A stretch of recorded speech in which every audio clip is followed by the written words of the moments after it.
খাগড়াছড়ির মাটিরাঙ্গায় যাত্রীবাহী বাসের সঙ্গে মোটরসাইকেলের সংঘর্ষে এক নারী নিহত হয়েছেন। তিনি ছিলেন মোটরসাইকেলটির আরোহী। আজ শনিবার সকাল 9টার দিকে মাটিরাঙ্গা সেনা জোন সংলগ্ন সেলাই প্রশিক্ষণ কেন্দ্রের সামনে এই দুর্ঘটনা ঘটে।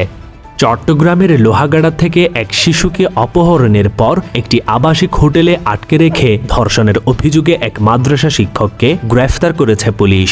আজ শনিবার ভোরে কক্সবাজারের চকরিয়া পৌরসভার একটি আবাসিক হোটেলে অভিযান চালিয়ে ওই শিক্ষককে গ্রেফতার করে লোহাগাড়া থানার পুলিশ।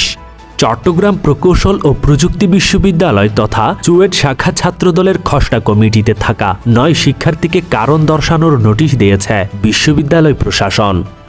রাজধানীর মিটফোর্ড হাসপাতালের সামনে ভাঙারি পণ্যের ব্যবসায়ী লালচাঁদ সোহাগকে নৃশংসভাবে হত্যার সুষ্ঠু বিচারের দাবিতে চট্টগ্রাম নগরে বিক্ষোভ করেছেন বিভিন্ন শিক্ষা প্রতিষ্ঠানের শিক্ষার্থীরা। আজ শনিবার বিকেল 4:30টার দিকে নগরের 2 নম্বর গেটে এই বিক্ষোভ অনুষ্ঠিত হয়।